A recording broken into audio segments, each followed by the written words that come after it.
council meeting to order, please. There should be a resolution to adopt the agenda. Resolution number 2022-104, moved by myself, second by Councillor Lane. Resolved that the agenda be adopted as presented. Thank you. We'll call the question. All those in favor? Aye. Good here, aye. Thank you. Confirmation of the minutes. Resolution number 2022-105, moved by myself, second by Councillor Lane.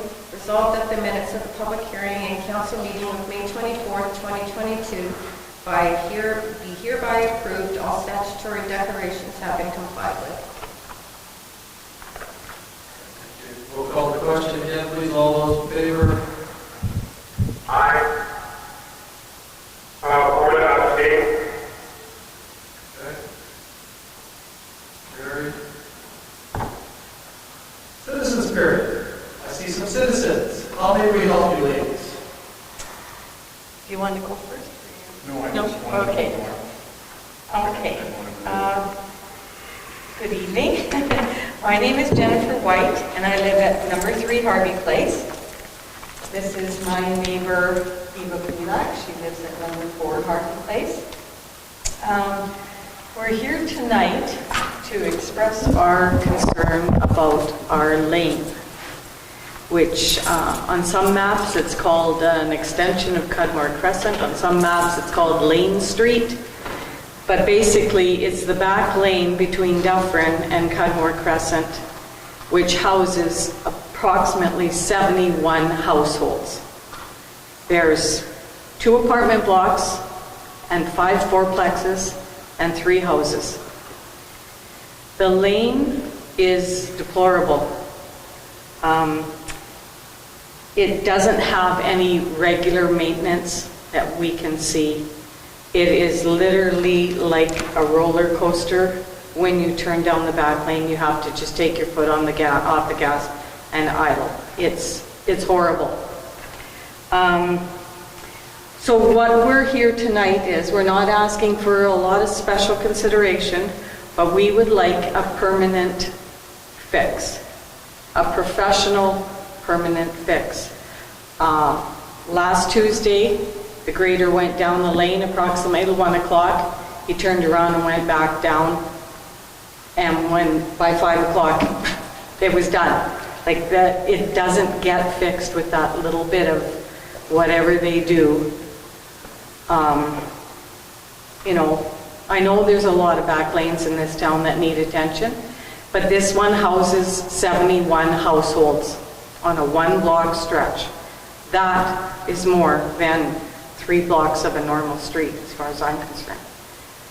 Even though they're apartments, there's still people that have cars. I have to apologize. I do apologize to people that come to my house because it's embarrassing. It's beyond my control, but driving down that back lane is horrible. Last year, my husband was disabled, and I feared for the ambulance in the winter getting in there, and it's just terrible. So before Eva speaks, I would like to invite everybody to drive down the back lane, not once, but maybe about 4 times in a row, like you were going to and from work every day or coming to your home, because it's doing damage to people's vehicles also. Like I'm not over exaggerating here. I'm not exaggerating at all. It's terrible, and we've been putting up with it, and I'll let Eva speak to what she's done about it. But I really would like someone to drive down there and see what we're talking about, because it's not. We're not asking for pavement. We're asking for someone to come and do a proper engineering study job, dig it down and redo it, or pile it up and redo it, whatever you do. But whatever they're doing now does not last the day. The garbage truck will tell you, because those guys hate coming down there too. I mean, it's terrible. We just want a more permanent fix than whatever is happening now, because nothing's happening now. So Eva? Okay, hi, my name is Eva Pila. Hello, Mr. Mayor, Council, and guests. I lived on that area for the last 38 years. We have a garage in the back lane. Jennifer has a driveway in the back lane. I have a driveway. She's right, the guests cannot access it because it's impossible. Winter time, we're lucky if we get a one sweep through it. The potholes are 2 feet deep. People who have cars in that back lane bottom out. They get stuck because it's impossible to drive. I'm lucky to have a truck. And also, like, I phone. Every time there is an issue, I wait a week or two. Then I pick up the phone and I phone town. When I try to reach the engineering office, the voicemail is full. You cannot leave a message. I think that is unacceptable in a business place like Paul to have a town engineer with voicemail that is not available for me to leave a message. It's wrong. I've tried numerous times and it's full. Or you don't get a call back. I found the ladies in the front and they're always very nice and cordial. They take a message and they pass it on to whomever they need to do.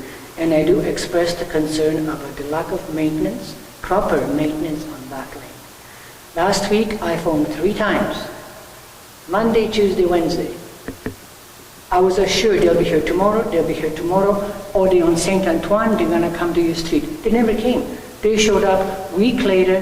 He ran through once, went back like Jennifer said, was there maybe 15 minutes, and I happened to drive behind him and there was no improvement.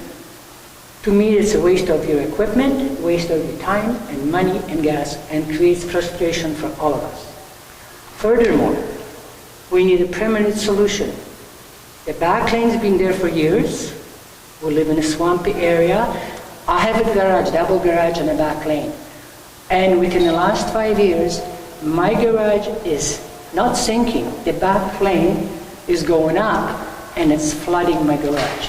Every spring, I have to pump the water out of my garage. I have a big crack in my garage now. My back lane, half of it, when it rains or it snows or whatever it is, when it's wet, half of my back lane is like a lake. I can't park a vehicle in here. My guests can't come and park a vehicle because it's like a lake. It's impossible. I have mud in my garage constantly. Jennifer has a lake in the front of her driveway of the back lane. It needs to be proper grading. I'm not an Einstein, I'm not a physicist, but I can tell when the back lane is way higher than my property. I have a backyard, I have a fenced-in backyard. Probably 3 feet of my backyard becomes a lake when it's raining. The water sits there. Mosquitoes sit there, my dog cannot be outside. It's horrible. I can't, my grass is dying. It's terrible. So again, I invite you to go drive back and forth. It's supposed to rain tomorrow. Come and see my garage, come and see my back lane and the lake, and it's hopefully something can be done. Permanent solution, not a band-aid solution. Winter time, we might see the grader there once, if we're lucky, after we make a phone call or two. This time, when nobody was there since winter time, they came last week and then once. And that's how often we see the people there. And again, she said there's 71 households that live there. I'm surprised that actually people don't come and complain and bring the bills for the repairs of the vehicle to the town council. Because it's really neglectful and unsafe.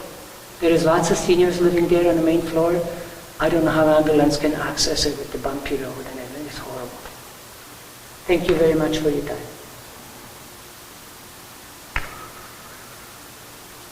I don't have any answers for you right now. Leave it with us, and somebody will get in touch.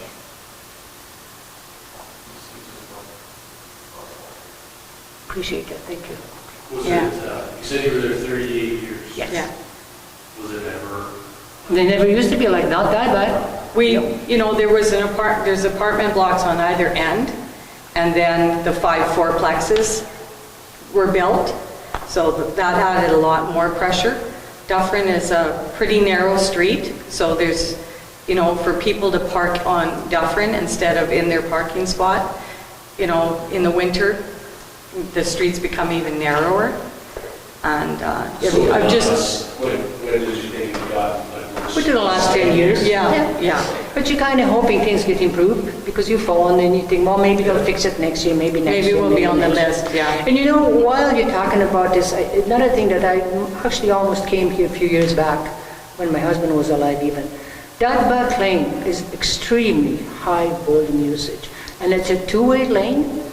The way that stuff is situated, I think it'd probably be very safe because there's lots of kids living in apartments, they play on the back lane, and some people drive like idiots. I live right there, I see the traffic, the dust, whatever. I think it'd be very safe to consider that back lane to be one-way coming off Cathedral, and you can only go to Cudmore or come out behind by UCN there. And have a one-way traffic, I think that would save a lot more problems. And there's one more thing, garbage pickup. There's a garbage stand right for the fourplexes in there, and town employees come and pick up the garbage, but I hate to complain about anybody, but last 3-4 times when they drive away, I go pick up the garbage off the ground because they just leave it. Whatever drops out of the drawer or whatever, they throw the bags in the back, and leave the garbage and leave a mess. And yeah, I don't think that's very diligent either. Some have really gone beyond now, but they should pick up the garbage when the stuff gets trucked.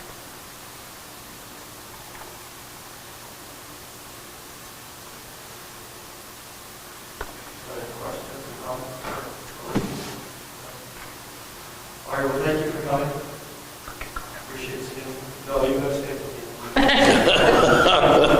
It's a long meeting. This isn't the kid's sponsor too. Thank you very much. Okay, thank you for hearing us out. Take care. Okay, bye-bye.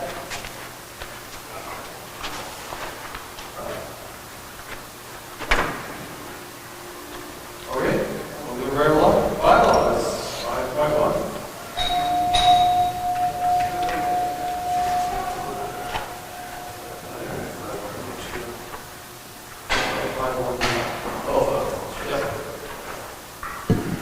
Moved by myself, second by Councilor Atkinson, to resolve the council approve the 2022 financial plans presented, and that bylaw number 4629, being the bylaw of the town of Law to impose and levy property taxes for the town of Law for the 2022 fiscal year be read a second time. Okay, we'll call the question then. All those in favor? Aye. Aye. 5.1.2. Moved by myself, second by Councilor Atkinson, be resolved the council approve the 2022 financial plans presented, and a bylaw number 4629 being the bylaw of the town of Law to impose and levy property taxes for the town of Law for the 2022 fiscal year be read third and passed. Okay, and because it's a recorded, bylaw, it's a recorded vote, so Councilor Murphy, I don't think he's online. Councilor Ward, Aye. Councilor Atkinson, Aye. Councilor Zelinski, Aye.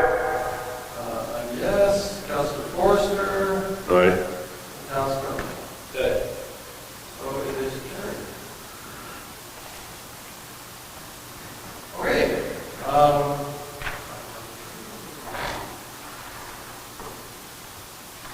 Payroll account, 621.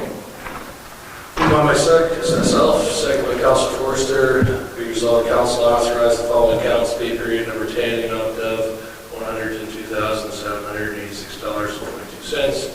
Pay period number 11 in the amount of $87,677.39. General checks number 28011, 228048, 28050, 28054, and 28056 to 28065, the amount of $248,658.59. The FTS, the amount of $166,957.05. All righty, we'll call the question then. Is there any discussion or questions about the check? Do you have anything? I wonder. We just have one, Goldberg Industrial Service. $79,000. That is, I'll have to get back to you on that. I thought it was for the, discussing the, Arena Chiller, first payment. right.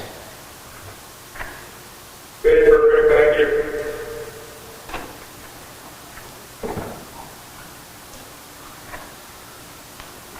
Any other questions on the check register? Okay, then, call the question. All those in favor? Aye. Aye.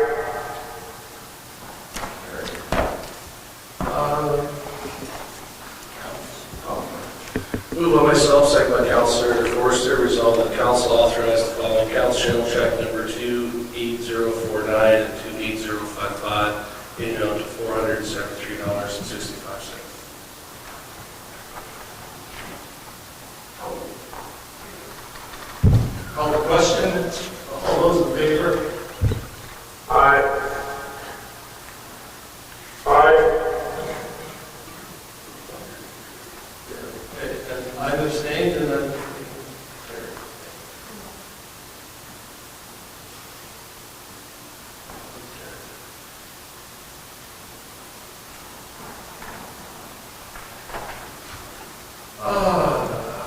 Meeting dates, September, October. Moved by myself, second by Councilor Forster, resolved that council approve the following changes to meeting dates from Monday, September 12th and 26th to Wednesday, September 14th, 2022, from Monday, October 11th and 24th to Wednesday, October the 12th. Yeah, I had asked for this to be put on the agenda to change the meeting from September, October. As everyone knows, municipal election is October 26th. Right? So we're basically kind of in caretaking mode right now, just paying the bills.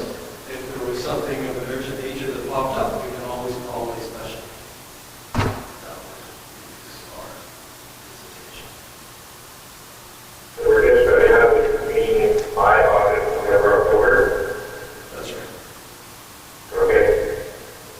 Is there, I don't know, I just think, I'm thinking like with July and August being the one meeting a month, maybe we should just keep the status quo in September, October. Only simply because I find that after July and August, then there just is stuff that we didn't necessarily, wasn't on the agenda for July and August, and then now I'll all into one meeting. I don't know. I feel like splitting it up might be less time in those two meetings than coming for one meeting and being here for 4 hours. Maybe we'll be here 4 hours anyway, but I don't know. Just my thoughts, that might still be some stuff. What do you think? What do you think? Trevor, July, August, one meeting, two in September, one in October? Yeah, I mean, because what's the date of the election? Is it October 20? October 26th. 26th. Yeah, I mean, that works. 2 to 1. Oh, this is one thing. I didn't remember else going to say something. I don't know if it's that. To me, it's fine. I'm good either way, the immediate changing it. It's just that I know that the agenda is going to get significantly shorter. Because we can't initiate anything now. Now we're just write it up. The second Monday in October is Thanksgiving. So that's, I guess, where the 11th came into play. So it would have been a Tuesday. And then I guess the next Monday, 2 days before election. Okay, well, does anybody have any further discussions, thoughts, commentary? Because the resolution is one in September, one in October. Vote it down, we say no. So we can amend it before we vote on it. So we have, I honestly, I don't know how much we're going to actually be doing, even in September. We're not going to be doing any planning, we're not going to be doing, any preparations for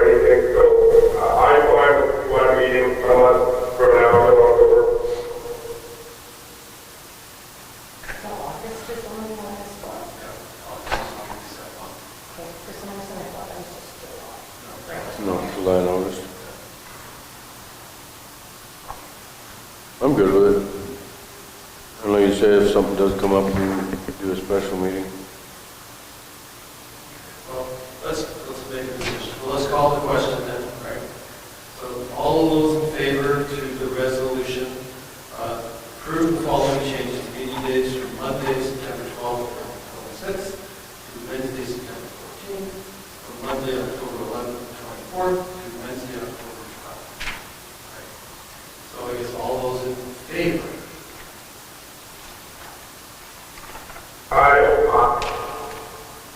Sorry? You both spoke at the same time, I'm sorry. Oh, okay, Bill, I say aye. Okay? Chad, aye. Okay. I'm yes. Aye. So there's four, carry, yes, okay. Doesn't matter now Yeah. anyway, so. Okay, so it's passed then.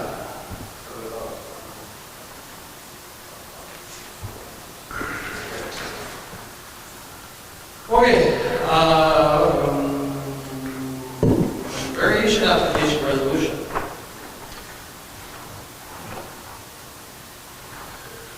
Moved by Councilor Forsyth, second by myself. We resolve that council approve variation number 2022-01 submitted by 7017384 Manitoba to vary the minimum rear yard from 20 feet to 0 feet, the maximum site coverage from 80% to 100%, and 0.5 parking spaces on subject, I guess 6% parking spaces on site per 500 square feet.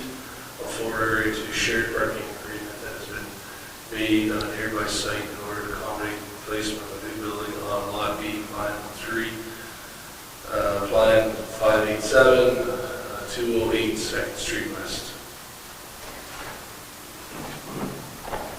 That's my question. Sure, go ahead. How is this different than the application for the roads? That one for the road, on the roads for the church, that wanted to come forward? Oh, yeah, okay. The difference, I guess location. That's all. So, Because the one on the road is in a residential area, this is commercial. so then with it, it's just the grass, right? It just goes to the edge of the grass, basically. Went to the sidewalk. Yeah. Water sidewalk, yeah. So basically, currently where the building is, it just goes right down the side. Even with what he's got now. So even with his frontage, and then even with Mr. Paul's frontage as well. That's what I just needed to, I couldn't figure out the difference, but that's why residential was the difference. Hey, sorry, I just had a quick question. Like, I'm not against this by any means, and I know that they do have an agreement for the parking spaces off-site there, but is there any way that that could be more formalized, so patrons know about it? I know often when you drive by the dentist office there, I think there's 3 parking spots in front of the building there, and they're generally pretty full. And I'm just wondering, like, offering more services and having a bigger building, there's probably going to be more patrons. So I'm just wondering if that could be more formalized with signage. And I don't know if this is the right spot or if that's in the development agreement or what, but I'd like to see, just so people know what's going on. I don't know if that's not on that side of things. It's just an agreement for the giant Tanner parking lot. So he can put, we can ask the, sorry Julie, do you want to speak? No, you go ahead. We can ask the applicant to first have signs posted in his building saying additional parking at the giant Tiger parking lot. And I guess, I mean, not that I disagree, but at the same time, it's his business, his, by the sidewalk, something like that to have no parking. I guess I'm going to hear from my patrons that they've got nowhere to park sign or do whatever, so I don't know if that's necessarily our job to tell him to let his own patrons know where to park. But I mean, I know where you're coming from, I'm not trying to be sarcastic here.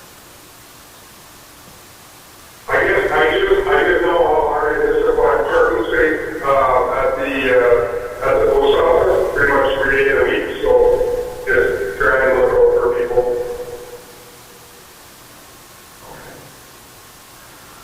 All right, any other discussion on the application? No? Okay, well, we'll call the question then. All those in favor? Bill and Jack? Yeah, aye. Bill? Aye. Okay, carried.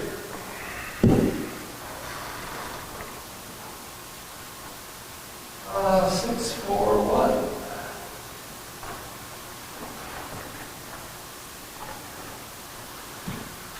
Moved by Councilor Forster, seconded by myself, to resolve the council appoint Cody Langley as the fire chief with a start date of August 8th, 2022. I know we've been up without a fire chief for quite some time, and I'd just like to take a moment to thank all the guys that have been filling in since this time, and it's kind of nice to hear that you finally find a replacement, and they'll have a leader. Absolutely. All right, so we'll call the question then. All those in favor? Aye. Aye. Carried. 4, 6 opposed.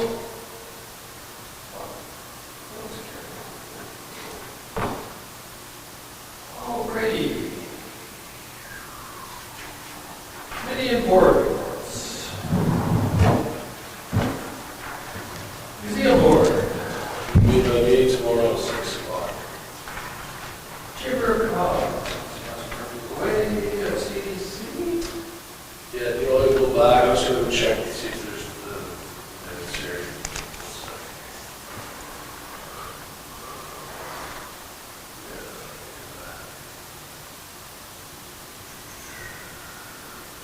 I added the June 3rd minutes to all next, and then moving forward, next meeting passed. Yeah, we had a meeting June the 3rd. We approved the 2021 audit as presented, Dave Gilly. Motion to approve the budget as presented, the mid-year budget review. Housing and needs assessment, motion to approve the spending 50% of the total project cost of the housing needs assessment, up to $25,000. Motion to approve the spending of $30,000 on a local package as a retainer for 2022.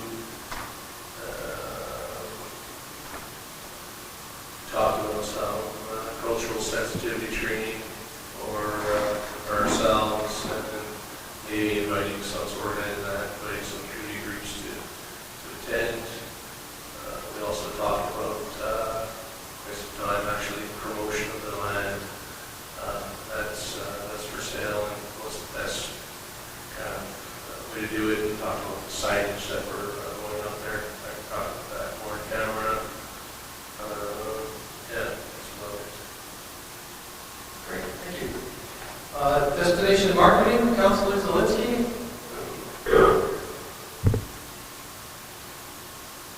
There was a meeting, but actually I wasn't able to attend. I can forward the minutes along. Okay, thank you. Cedar Lake.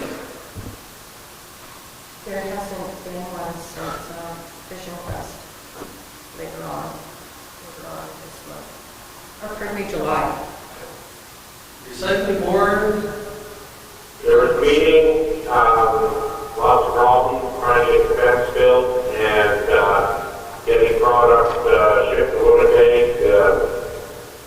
and lots of problems with things there, but they're hoping to get the work out before the meeting, and they have the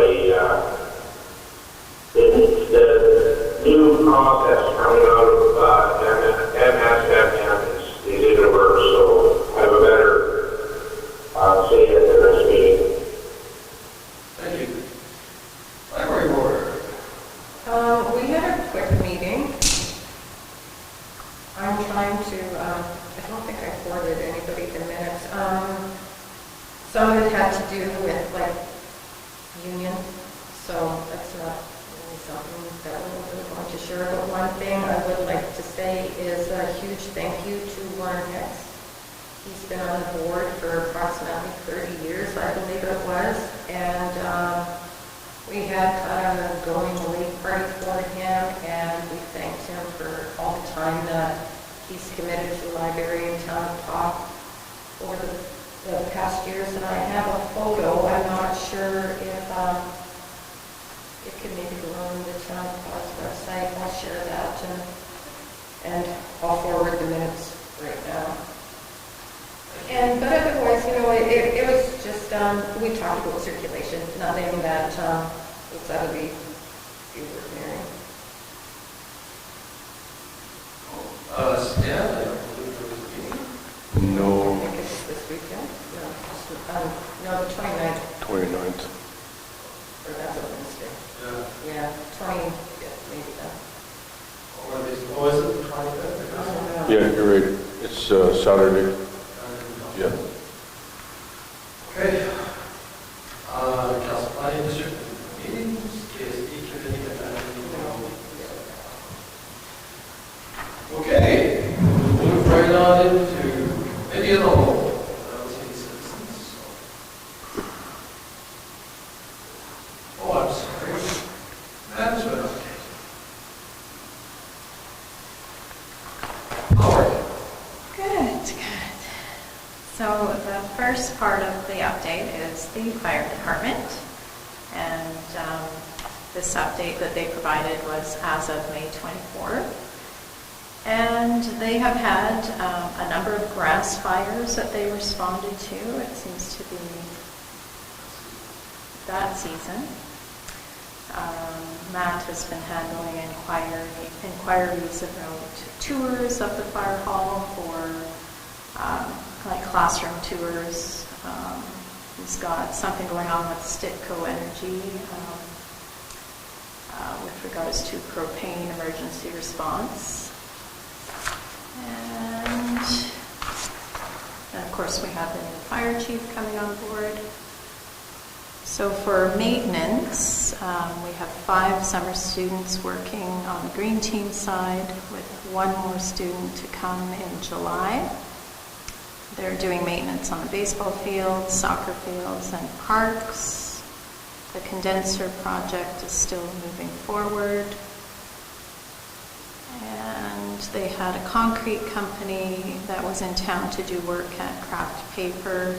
They were able to come and inspect the pool based on a previous report, and the findings were pretty positive. The fish shack is open and being well utilized. The dock should now be installed. And the RFP for flowers was sent out. So that's going to be for the planters. That'll be happening soon. The spray park is now open. I believe that was on June the 8th.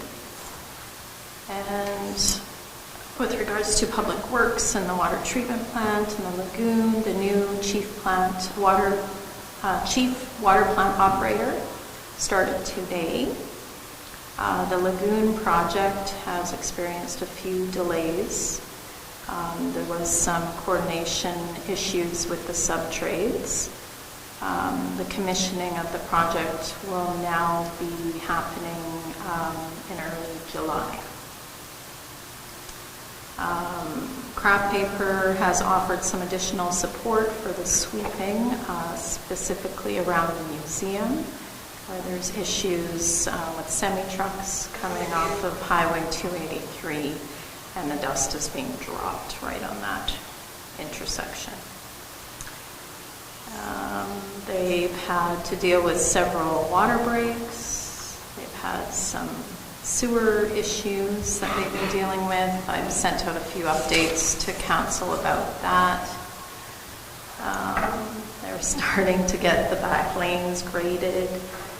And yes, we have issues with that. And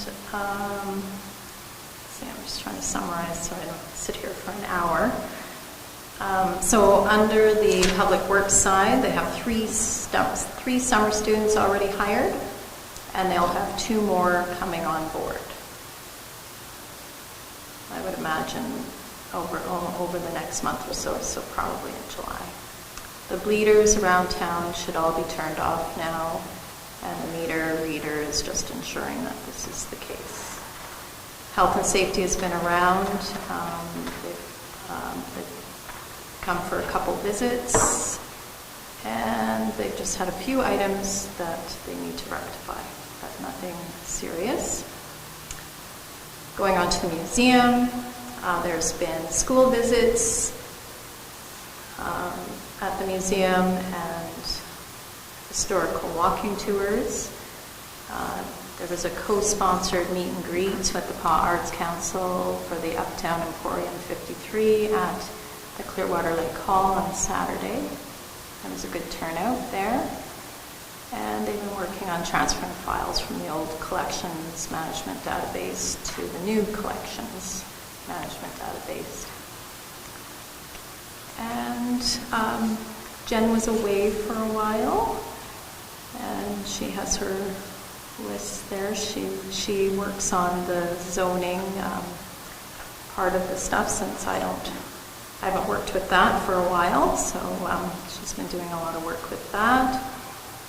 And then she was working on getting AllNet up and running again so that we could record the meetings, because there was an issue with that. So it looks like it's working now. For recreation, we have minor baseball, minor soccer, and the slow pitch league is in full swing. Again, the spray park is up as of June 8th. RFP for the lighting project is out, and there was a site visit on Friday, June 3rd. And sign up for summer day camp is underway. And we'll be starting to negotiate with the curling club a new rental agreement. So we're going to meet with them next week for that. And I've attended multiple meetings. We now have a building inspector, so I've met with him a couple of times. I spoke with Craft Paper regarding that dust issue on the street by the museum. Been talking about Canada Day for a while. A couple of meetings about that. And I attended a meeting with the mayor and also the Thompson mayor and deputy mayor. I've been working on the fire chief position. I did get in contact with Lori from the assessment branch regarding the 2 questions that council had about Airbnb properties and comparable communities. And she is working on that. She will have some answers soon. And I did have OCN contact me after I reached out to them about setting up a meeting between council and chief and council. So they are supposed to get back to me with some dates, so I will keep reaching out. And I've been talking with Nevin and Trevor at Wasco. And I visited the businesses, most of the businesses on Fisher Avenue to discuss and deliver a memo regarding the 2-hour parking limit. Had some good discussion. There's a couple that I need to go back to that I wasn't able to talk to anyone yet. And then I recently attended the AMM Northern District meeting in Thompson with Councillor Murphy. And at that meeting, it was announced that we will be the host for the 2023 Northern District meeting next June. The controller's been working on the audit inquiries. The audit should be finalized for the next meeting so that it can be reviewed and passed. She's been working on the fire agreements for the RM and for Rocky Lake and Clearwater Lake, I believe. And she's been putting in some training for the staff, for the clerks. And she's been working on the PUB rate calculations with regards to a future rate increase for the water and sewer. And a few other things. Any questions? Sorry, that was a long. Just a comment for council. This morning, Julie and I met with Kodiak, Minister of Transportation and Infrastructure, and Kodiak puts it in the I touched upon the discussion about dust on the county trailers. It's shit trucks on the county. All the way to the Minister of Transportation. Yeah. Cool, thank you. All right, carrying right along. Back to the whole public hearing. Will there be a public hearing July 13th for zoning amendment of conditional use? That's good information more than anything at this point in time. Did you want me to read it out, or? You know, I don't think we need to this time. The process is the hearing is set, right? Yeah. So, Okay.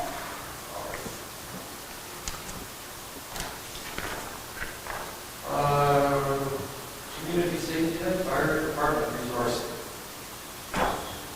So that is regarding this little booklet here, and this is some of the resources that they will be providing, and then they will be distributing to the local children.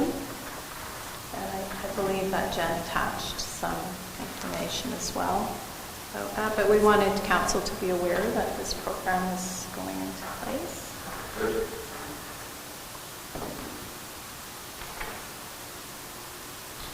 Any questions? It's just more information at this time. 1032, impacts on economic development. Do you want me to read this one? Sure, yeah. So the town received a letter from Shadow Minister for Rural Economic Development and Rural Broadband Strategy requesting the town to provide her with 3 most important issues impacting our economic development as a rural community. There's a letter attached, and we just want to know if council would like to take part in this, and if so, what are your 3 most important issues impacting our economic development as a rural community?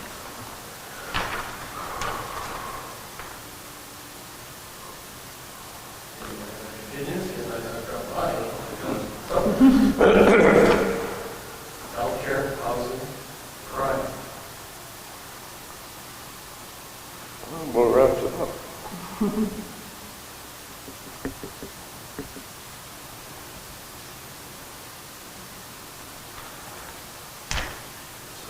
can respond to whatever, generally speaking, is that no? Yeah. Good.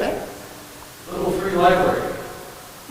Again, for information, there's quite a bit here that Jen has provided.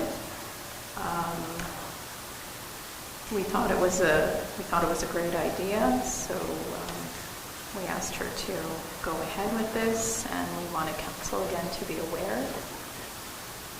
And if you have any questions, just let us know.